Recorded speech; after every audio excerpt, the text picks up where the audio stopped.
नमस्कार दोस्तों, स्वागत है आपका माइक्रोसॉफ्ट वर्ड की एक और नई क्लास में। इस वीडियो में हम सीखेंगे कि किस तरह से हम माइक्रोसॉफ्ट वर्ड में किसी पिक्चर को इंसर्ट करते हैं। इस वीडियो में हम पिक्चर को इंसर्ट करना सीखेंगे और पिक्चर पर फॉर्मेट टूल का हम कैसे उपयोग करते हैं ये भी सीखेंगे। इस वीडियो को देखने के बाद मैं वादा करता हूँ कि आप पिक्चर के फॉर्मेट टूल के मास्टर बन जाएंगे। बस इसके लिए आपको करना क्या है, वीडियो को पूरा देखना है और वीडियो को लाइक करके चैनल को सब्सक्राइब करना है। लाइक और सब्सक्राइब आपके लिए बिल्कुल फ्री होता है, बट हमारे लिए एक अच्छा वीडियो कंटेंट लाने के लिए बहुत ही बड़ा मोटिवेशन होता है। तो आपसे हम उम्मीद करते हैं कि आप इस चैनल को सब्सक्राइब करके वीडियो को लाइक जरूर करेंगे। तो चलिए शुरू करते हैं अपने वीडियो को बिना देर किए हुए। तो सबसे पहले हम आज जो हम कंटेंट सीखेंगे वो है इंसर्ट टैब के बारे में। तो आज हम इंसर्ट टैब के बारे में सीखेंगे। तो आप यहाँ देख रहे हैं हमारे पास सिर्फ यहाँ टूल्स शो हो रहे हैं, जिसमें हम टैब के बारे में बात करें, फाइल, होम, इंसर्ट, ये टैब शो हो रहे हैं, लेकिन हमें इसके रिबन शो नहीं हो रहे हैं, यानी इसके टूल्स शो नहीं हो रहे हैं। जब हम इस पर क्लिक करेंगे तभी हमें टूल्स शो होंगे। तो अगर आप माइक्रोसॉफ्ट 16 वर्ड करते हैं, वर्ड का यूज़ करते हैं, तो यहाँ पर देखें आप, जहाँ हमारा एरो है, यहाँ हमें एक एरो नज़र आ रहा है। जैसे हम इस पर क्लिक करते हैं हमें ऑप्शन मिलता है कि शो टैब। यहाँ पर हमें टैब शो होंगे या फिर शो टैब्स एंड कमांड्स। जो कमांड्स हैं वो भी शो होनी चाहिए और टैब्स भी शो होने चाहिए। तो आपको हम यहाँ पर टैब्स और कमांड दोनों को ही शो करा के इस वीडियो को सिखाने चल रहे हैं, इंसर्ट टैब को। तो यहाँ पर हम देख रहे हैं, जैसे ही हम यहाँ पर होम टैब को हमने पढ़कर कंप्लीट किया पिछले वीडियो में, इसके साथ हमने इंसर्ट टैब के बारे में टेबल टूल को हमने पढ़कर कंप्लीट किया था। तो टेबल टूल को हमने पढ़कर कंप्लीट किया था। जिन भाई बहनों ने ये पिछला वीडियो नहीं देखा है, टेबल कैसे क्रिएट करते हैं, टेबल को कैसे इंसर्ट करते हैं, इसके भी हमने 2-3 तरीके बताए थे। टेबल को इंसर्ट करने में इसके जो भी फॉर्मेशन हैं, जो भी इसके फॉर्मेट होते हैं, वो हमने सब आप लोगों को बताया था। तो अगर वो आपने वीडियो नहीं देखा है तो वो वीडियो आप ज़रूर देख लीजिए।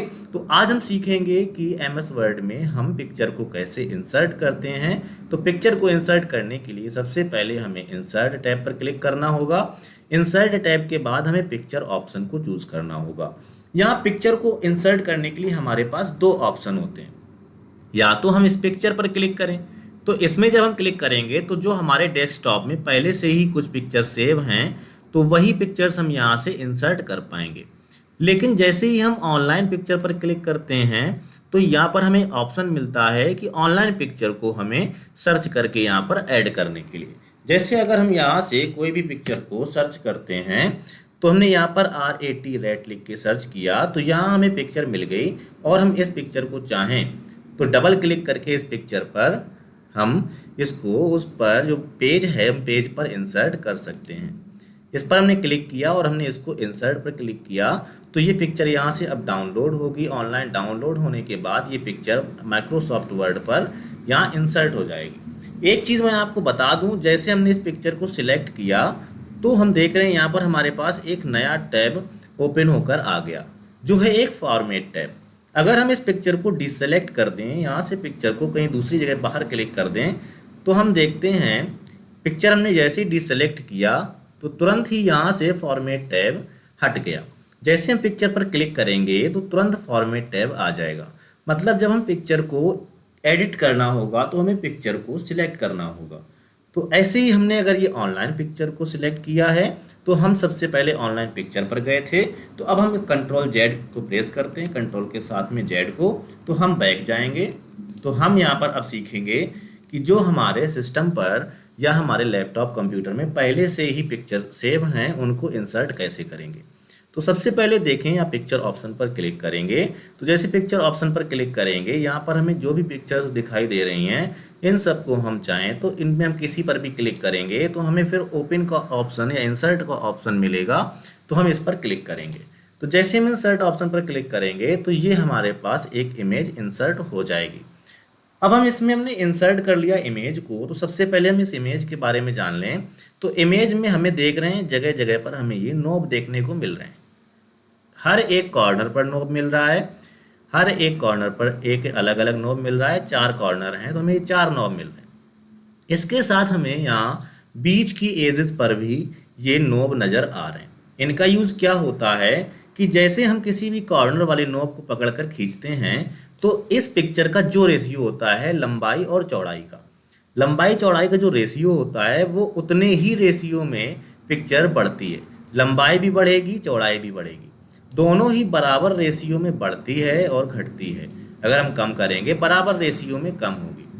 तो हम इस किसी भी जो कॉर्नर वाला किनारे वाला जो नोब होता है इसको खींच कर या इसको डाउन करके हम पिक्चर के साइज को छोटा बड़ा कर सकते हैं, लेकिन इसके हम रेशियो में परिवर्तन नहीं कर सकते, रेशियो में चेंज नहीं होगा। लेकिन अगर हम कहें जो इसमें बीच एज में जो भी ये पिक्चर में नोब बने हुए हैं इन पर अगर हम क्लिक करेंगे, इनसे हम क्या कर सकते हैं, तो जब भी हम इस पर क्लिक करेंगे तो यहाँ से हम इसके रेशियो को चेंज कर सकते हैं। मान लीजिए हमें इस पिक्चर को थोड़ा सा और बड़ा करना है, मतलब इसकी लेंथ को बढ़ाना है, तो हम इस बीच वाले नोब पर क्लिक करके होल्ड करेंगे और इसको ड्रैग करेंगे, खींचेंगे। लेफ्ट साइड भी ऐसे हम इसको क्लिक करे रहेंगे और इसको ड्रैग करेंगे तो हम इसको ऐसे खींचेंगे, कम ज़्यादा कर सकते हैं। तो हम यहाँ से इसकी लेंथ के रेशियो को बढ़ा लिया। लेकिन अगर हम चाहें तो इसकी चौड़ाई जो है, इसकी चौड़ाई का जो रेशियो है वो भी बढ़ा सकते हैं। तो हम देखेंगे इसके बीच वाले नोब पर क्लिक करके हम इसकी चौड़ाई को भी बढ़ा लेंगे। तो जो ये नोब होते हैं तो ये पिक्चर के साइज को कम या ज़्यादा करने में, इनकी जो रेशियो कम ज़्यादा करने के लिए भी इनका यूज़ किया जाता है और इनके साइज़ का भी इंक्रीज़ करने और डिक्रीज़ करने के लिए इसका यूज़ किया जाता है। तो दोस्तों इतनी बात आप लोग आसानी से समझ गए होंगे। तो अब हम यहाँ पर एक देखते हैं, ये जो है सर्च की तरह ही या रिफ्रेश की तरह ही एक हमें बटन देखने को मिलता है जो पिक्चर में हमें ऊपर साइड देखने को मिल रहा है। तो इस पिक्चर पे जैसे ही हम जाएंगे यहाँ पर इस नोब पर, तो इस पर हम जैसे ही क्लिक करेंगे तो हमारा जो कर्सर है, कर्सर भी इसी शेप में बन जाएगा, इसी आकार में आ जाएगा। इसका मतलब होता है कि हम पिक्चर की जो पोजीशन है उसको हम घुमा सकते हैं। पिक्चर को घुमाना ही इसी तरीके से होता है। तो जैसे ही हम इस पर ये कर्सर ले जाएंगे तो अपना आकार बदलेगा। इसको हम क्लिक करेंगे, क्लिक रखेंगे और इसको हम जैसा चाहें वैसा घुमा देंगे। तो ये होता है एक नोब जिससे हम पिक्चर को घुमा सकते हैं। पिक्चर को घुमाने के लिए एक ही नोब होता है। तो हमने फिर से उस पिक्चर को वैसे ही सेट कर दिया। अब हम इसके बाद चलेंगे इसके फॉर्मेट टूल पर। सबसे पहले हमने यहाँ पर देखा कि जैसे ही हमने इस पिक्चर पर क्लिक किया तो वैसे ही एक फॉर्मेट टूल हमें शो हो गया। अगर हमने पिक्चर को डिसेलेक्ट किया फॉर्मेट टूल हट जाता है। तो जैसे ही पिक्चर को सिलेक्ट किया फॉर्मेट टूल ओपन हुआ तो हम फॉर्मेट टूल पर क्लिक करेंगे और पहुंचेंगे फॉर्मेट टूल पर। यहाँ पर सबसे पहले हम देखते हैं पिक्चर बैकग्राउंड में रिमूव बैकग्राउंड पे। पिक्चर का जो बैकग्राउंड है वो रिमूव होता है, लेकिन हम आपको बता दें कि इसमें रिमूव करने के लिए अगर हम इस पर क्लिक करें, मान लेते हैं इसमें हम कोई ऑब्जेक्ट नहीं हमें सही दिख रहा है, तो हम यहाँ से दूसरी पिक्चर को ऐड कर लेते हैं। तो हम यहाँ पर एक ऐसी पिक्चर को ऐड करते हैं जहाँ पर आपको एक ऑब्जेक्ट दिखे जिसको ये फोकस करे और उसको हम बैकग्राउंड को भी रिमूव करके देखेंगे। तो सबसे पहले हम यहाँ पर अमिताभ बच्चन जी की फ़ोटो को ले लेते हैं। इस पर क्लिक किया और हमने इंसर्ट बटन पर क्लिक किया तो हमें यहाँ पर अमिताभ बच्चन जी का फ़ोटो देखने को मिल गया और हमने इसको थोड़ा सा बड़ा कर लिया। अब हम देख रहे हैं इस पिक्चर को हम खिसकाना चाह रहे हैं लेकिन ये पिक्चर मूव नहीं कर रहा। तो इसके लिए हमें क्या करना होगा, सबसे पहले हम देखेंगे फॉर्मेट टूल पर ही एक ऑप्शन मिलता है रैप टूल। जैसे हम रैप टूल पर क्लिक करेंगे जिसको कर देंगे in front of the text, मतलब अब हमने इसको टेक्स्ट के फ्रंट में कर दिया है। तो अब हम इसको जहाँ चाहें खिसका के ले जा सकते हैं। तो हमने इसको साइड में भी ले लिया। तो अब हम आपको बताएं कि इसका बैकग्राउंड रिमूव करने के लिए अब हम पहुंचेंगे रिमूव बैकग्राउंड ऑप्शन पर। जब हमने इसको क्लिक किया तो यहाँ हमारे पास ऑप्शन आया कि ये तो ऑटोमेटिक सिलेक्ट हो गया कि जितना भी इसने सिलेक्ट किया है पर्पल कलर से, बैंगनी कलर से जितना इसने सिलेक्ट किया है ये पूरा का पूरा मिटा देगा। अगर हम इसको कहें कि कीप चेंजेस, मतलब जो इसने सिलेक्ट किया है ये तुम्हें हटाना है, तो हम इस पर क्लिक करेंगे तो जितना भी ये फेस था केवल जो सिलेक्ट नहीं किया था पर्पल कलर ने, वही केवल फेस हमारे पास बचा है, बाकी का पूरा रिमूव हो गया बैकग्राउंड से। अब हम इसको कंट्रोल के साथ में जेड को प्रेस करेंगे, फिर से पहले जैसी फ़ोटो ले आए।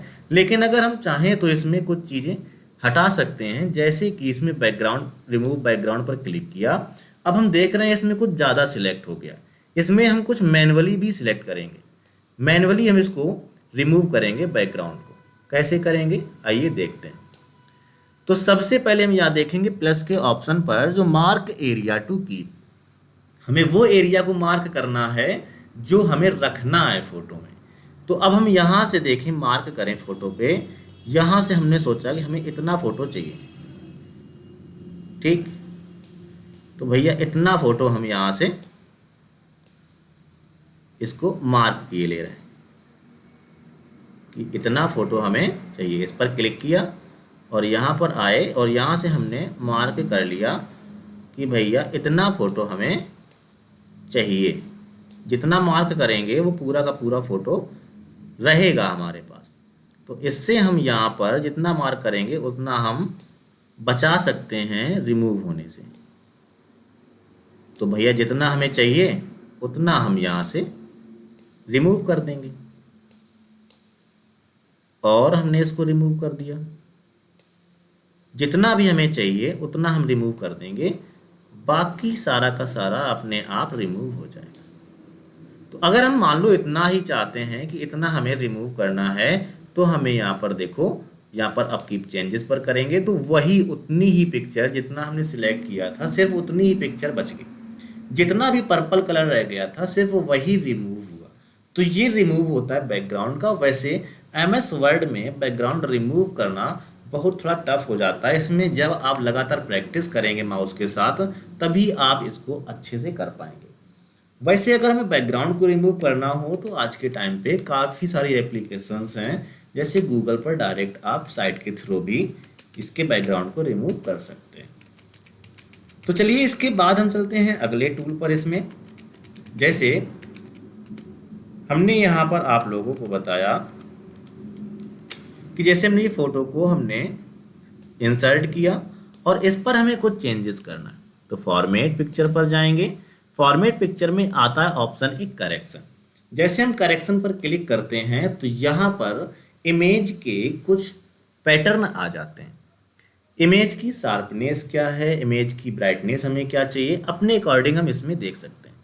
शार्पनेस देखेंगे तो इसमें चेंजेस होता रहेगा, आपको पिक्चर में चेंजेस होते नज़र आएंगे। जो आपको पिक्चर सही लगे उस पिक्चर को आप वहाँ पर सिलेक्ट कर लें। अब इसके ब्राइटनेस में आप अगर चाहें कम ज़्यादा करना तो वो आप यहाँ से कर सकते हैं। देख रहे हैं आप पिक्चर में भी यहाँ से चेंजेस आ रहे हैं। तो यहाँ से आप पिक्चर के पैटर्न को, पिक्चर को एडिट कर सकते हैं। पिक्चर में कितना आपको ब्राइटनेस चाहिए, कितना आपको करेक्शन चाहिए, वो करेक्शन आपको यहाँ पर देखने को मिलेगा।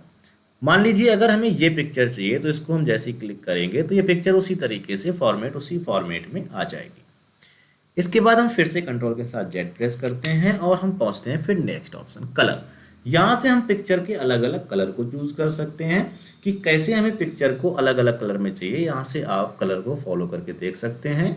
किसी भी कलर पर जाएंगे आपको वही कलर में पिक्चर देखने को मिलेगी। अगर आपको और वेरिएशंस चाहिए कलर के तो और वेरिएशंस यहाँ पर आपको मिलेंगे।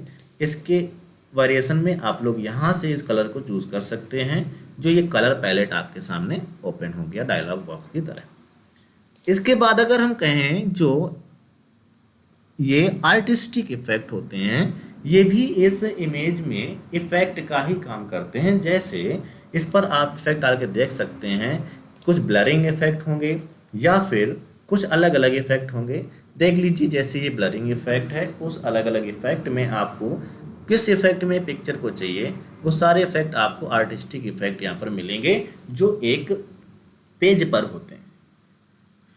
इसके बाद अगर हम देखें, इसके बाद कंप्रेस पिक्चर। कंप्रेस पिक्चर का टूल का क्या काम होता है, कंप्रेस का मतलब होता है साइज को कंप्रेस कर देना या साइज को कम कर देना, छोटा कर देना। इस पिक्चर के आप पिक्सल को कितना कम करना चाहते हैं, कितना बढ़ाना चाहते हैं, वो यहाँ से आप कर सकते हैं। क्योंकि हम कंप्रेस कर रहे हैं तो यहाँ पिक्चर के साइज को, यहाँ आपको ऑप्शन मिलते हैं किस पैटर्न में, किस एक्सटेंशन में आपको ये पिक्चर चाहिए।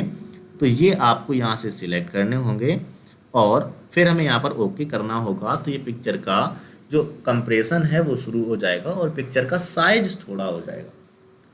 साइज छोटा करने के लिए आपको कंप्रेस पिक्चर का टूल का यूज़ करना होता है। इसके बाद चेंज पिक्चर, ये आप लोग जानते हैं। चेंज पिक्चर का मतलब है फॉर्मेट यही रहेगा पिक्चर का, मतलब जिस जगह पर पिक्चर ये है इसी जगह पर रहेगी और इसमें दूसरी पिक्चर को ऐड कर सकते हैं। अब हम यहाँ चेंज पिक्चर पर क्लिक करते हैं और यहाँ फ्रॉम फाइल पर यूज़ करते हैं, क्लिक करते हैं तो फ्रॉम फाइल अब हम मानते हैं इसकी जगह पर ये पिक्चर चाहिए, तो हमने इसको सिलेक्ट किया और इंसर्ट कर दिया। तो उसी पिक्चर की जगह पर जो पिक्चर अभी हमने अमिताभ बच्चन की देख रहे थे उसी जगह पर हमें ये ऋतिक रोशन की पिक्चर देखने को मिल गई। तो उसी पिक्चर पर हमने ये एक नई पिक्चर को ऐड कर लिया, इंसर्ट कर लिया, नई पिक्चर को हमने इंसर्ट नहीं किया। फिर से अगर हम कंट्रोल के साथ में जेड को प्रेस करेंगे तो फिर से वही एक कमांड हम पीछे चले जाएंगे। इसके बाद देखेंगे रीसेट पिक्चर। जैसे हमने यहाँ पर देखा था ऋतिक रोशन को, तो अगर हम कहें रीसेट पिक्चर पर करें, अगर हमने इसमें कोई भी इफेक्ट डाला होता, अभी हम अमिताभ बच्चन जी की पिक्चर पर चलें और फिर हम आपको इसके बारे में बताएं। अमिताभ बच्चन जी के पिक्चर पर आ गए और हम इसमें कलर को चूज कर लेते हैं। अब हम रीसेट पर क्लिक करते हैं तो जितना भी हमने इसमें इफेक्ट डाले थे वो सब के सब इसमें रीसेट हो जाते हैं। जो भी पिक्चर की एडिटिंग की है वो पूरी की पूरी एडिटिंग फिर से बेस हो जाती है, बेस की तरह, यानी पूरी एडिटिंग फिर से खत्म हो जाती है। जो भी एडिटिंग की वो पूरा का पूरा फॉर्मेशन यहीं से एंड हो जाता है। तो ये हमने पिक्चर के बारे में सीखा। इसके बाद पिक्चर का बॉर्डर कैसे लगाते हैं, पिक्चर में इफेक्ट, 3D इफेक्ट, कौन कौन से इफेक्ट चाहिए,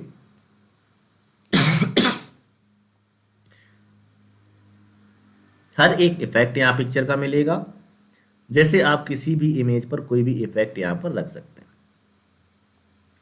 ये पिक्चर का इफेक्ट है, कैसे आप पिक्चर को दिखाना चाहते हैं वो सभी इफेक्ट आप यहाँ पर देख सकते हैं। सभी चीज़ें आपको यहाँ देखने को मिल रही हैं। आसानी से इस इफेक्ट को आप समझ सकते हैं कि अब हमने इस पिक्चर पर एक इफेक्ट डाल दिया, पिक्चर में इफेक्ट, तो ये इफेक्ट हो गया 3D इफेक्ट। एक बुक की तरह लग रहा है, बुक के टाइटल की तरह लग रहा है। तो हम इस पर फिर से क्लिक करें तो फिर से फॉर्मेट टैब खुल के आ जाएगा। अब पिक्चर का लेआउट अगर हम कहें तो पिक्चर का लेआउट कैसा चाहिए, यानी पिक्चर के साथ में अगर हम कुछ टेक्स्ट को ऐड करना चाहें तो वो भी हम इसके जरिए से कर सकते हैं। तो इसमें मान लीजिए हम किसी भी पिक्चर पे अगर हम इस पर क्लिक करें तो ये इफेक्ट मिल रहा है, साथ में टेक्स्ट का ऑप्शन मिल रहा है। यहाँ पर हम लिख सकते हैं, पिक्चर के साथ में हम कोई भी टेक्स्ट को ऐड कर सकते हैं जो कि काफ़ी अमेजिंग लुक देता है। कोई भी थॉट वगैरह लिखना होता है तो यहाँ पर आप अपने पिक्चर के साथ में किसी भी थॉट को टेक्स्ट में ऐड कर सकते हैं, जो कि आज के टाइम बड़ा ही ट्रेंडिंग में चल रहा है। इसके साथ हम पढ़ेंगे जैसे पोजीशन, इस पिक्चर की पोजीशन, इसको हम फिर से कंट्रोल के साथ जेड करके उसी छोटी पिक्चर के रूप में लेके आते हैं और हम यहाँ देखते हैं इसकी पोजीशन। फॉर्मेट पर जाने के बाद जब हम इसकी पोजीशन को देखेंगे, पोजीशन हम इसको किस साइड इस पिक्चर को देखना चाहते हैं, हम इस पिक्चर को कहाँ देखना चाहते हैं, तो यहाँ से हम जैसे जैसे इसको क्लिक करेंगे देखते जाएंगे कहाँ पर हमारी पिक्चर होगी। अगर हम इसको नीचे जाएं और हम ये साइड कॉर्नर में देखें, लोअर कॉर्नर में, तो हमें वो पिक्चर वहाँ देखने को मिलेगी। या हम पिक्चर को किसी भी पोजीशन पर सेट कर सकते हैं। तो हमने ये पिक्चर को सेट कर दिया। यहाँ से हम पिक्चर की पोजीशन को सेट करते हैं। इसके बाद रैप टेक्स्ट में हमने बताया कि अगर आप पिक्चर को मूव कराना चाहते हैं तो रैप टेक्स्ट पर क्लिक करने के बाद आपको देखो, अभी हम इसको मूव नहीं करा सकते, सिलेक्ट किया पिक्चर को पर हम मूव नहीं करा सकते। जैसे ही हम रैप टेक्स्ट में जाएंगे तो यहाँ में एक ऑप्शन मिलेगा इन फ्रंट ऑफ टेक्स्ट, तो हम इसको कहीं भी मूव करा सकते हैं।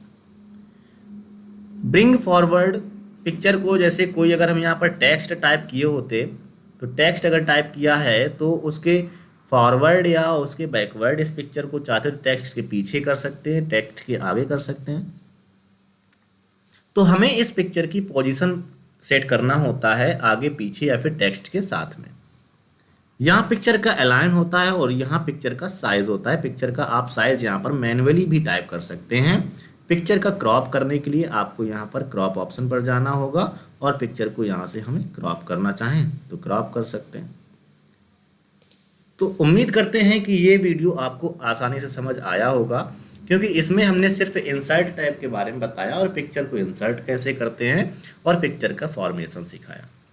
तो ये वीडियो आपको कैसा लगा आप कमेंट करके ज़रूर बताइएगा। अगर वीडियो को पहली बार देख रहे हैं, चैनल पर पहली बार विजिट कर रहे हैं, चैनल को सब्सक्राइब करके वीडियो को लाइक ज़रूर कर लें। और आपको वीडियो पूरा देखने के लिए बहुत बहुत धन्यवाद, आपका बहुत बहुत आभार। फिर मिलेंगे आपको अपनी एक नई क्लास में, तब तक अपना ध्यान रखिए।